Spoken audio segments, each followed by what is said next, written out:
What up, YouTube? It's your boy, I See the God King, checking in again. And it's been a minute, man. It's been a minute since I've been on online doing my YouTube thing, but I'm back with another story. And I know, boy, it's a good one. And I'm gonna add this one underneath, stuck under the time warp. So in this story, I had a family member pass away down in Florida, and he was a very prominent black man activist in the Tallahassee community. And so at the same time his funeral was going to be on a Saturday, it snowed a lot in Atlanta. So it was maybe we got maybe 5 inches or something, and it was impacting me if I wasn't going to be able to go. So it snowed Friday morning, and then the funeral was Saturday. The reason this is important is because I got 4 cars, and 2 of them are 4-wheel drive, and one is what I like to call my work truck. It's an old 2006 Hummer that I bought, and it's got 4-wheel drive. So the morning of, I decided I'm not gonna let the snow prevent me to going to pay my respects. Well, I got a brother who lives here, and we decided just to jump in the Hummer and to head on down to Tallahassee, Florida. This time I used the GPS, and I got a couple of friends and family members that use this route through 80. They take 85 south, and we'll end up somewhere down in we'll go through Columbus, and then going through Columbus we end up coming through Bainbridge, and then Havana, Florida, and then Tallahassee, Florida.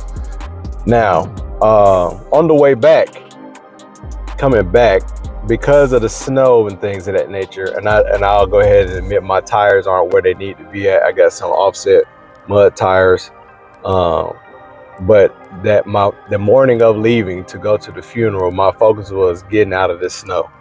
That was my number one focus.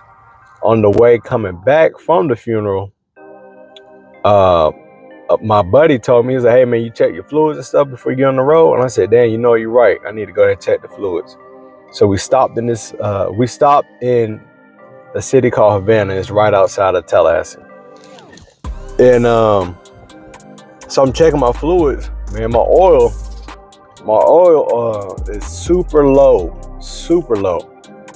And now I'm like, man, I've been tripping. So now I'm looking at the last time I got the oil change, man, I'm over excessively amount of mileage since I should have got the oil change. So now I'm kind of in a panic. It's like 3:20. So then I start Googling oil change places near me. The town in Havana, there was no oil change place. So that was one thing. So then the next closest place where I can get my oil change done was in Bainbridge, Georgia. Oh my God. I've never really hanged out in Bainbridge. I met people from Bainbridge before, but I didn't have a reference for what's Bainbridge like. So I called the gentleman because it was like 3:20.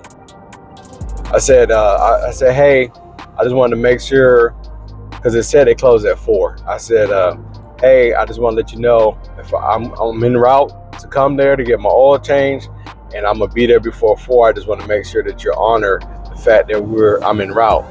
And he said, "As long as you get there before 4 o'clock, you should be fine." Right?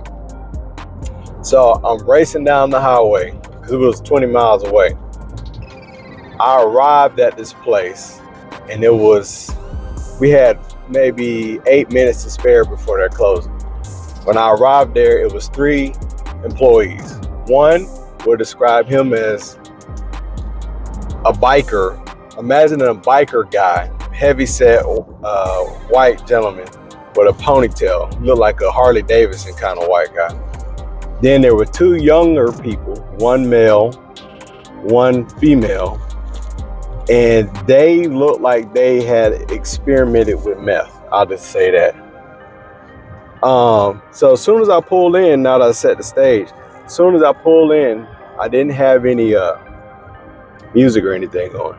I pulled in, and the gentleman says, the biker gentleman says, "Let me guess, you must be the guy that just called." That set the tone to let me know that he was annoyed that we came right at the last minute of showing up. At least that's how I interpret it, because that's what he said. "Let me guess, you must be the guy that just called." Now, there was nobody else in line. There was nobody else there.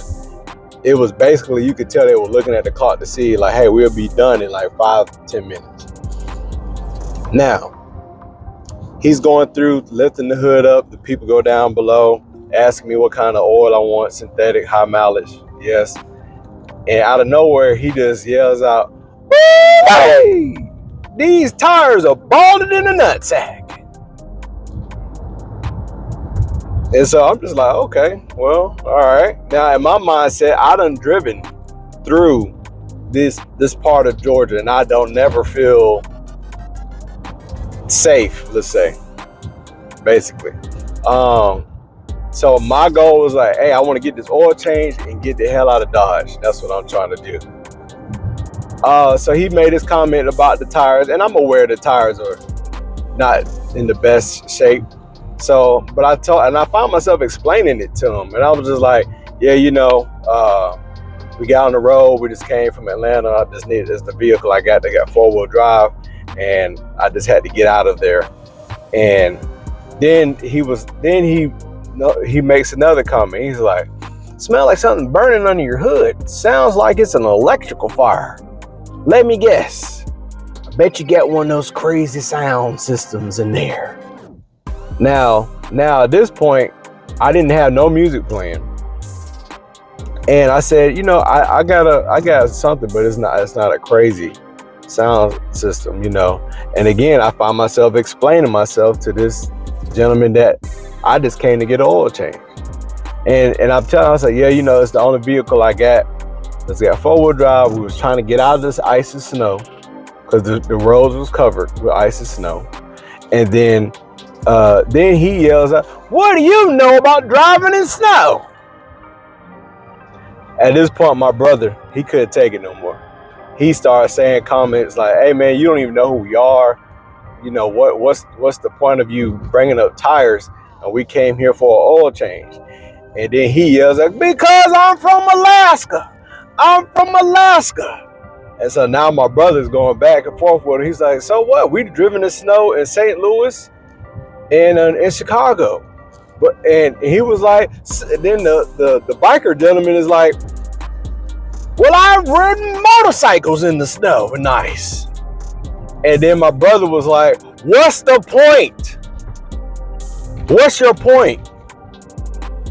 And then at that point, the tension was so thick in that oil change facility that the white man decided to kind of like, okay, let me stop making these comments that have nothing to do with the oil change.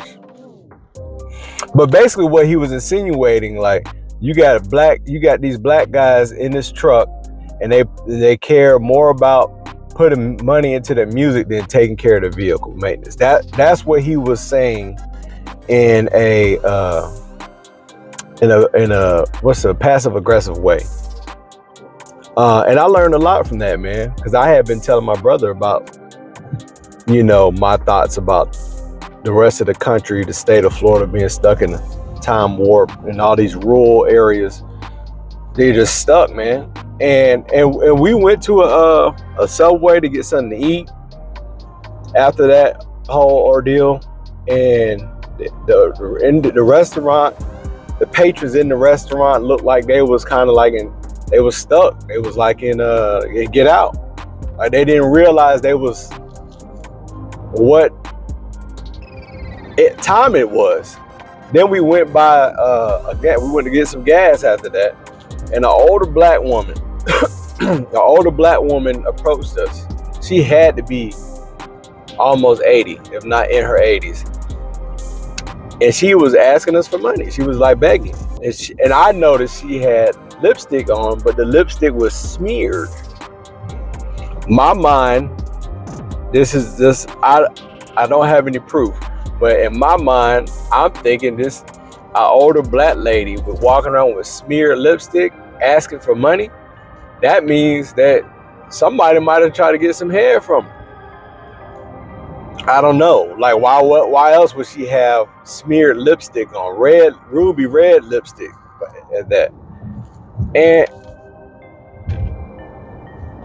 And it just blew my mind, man.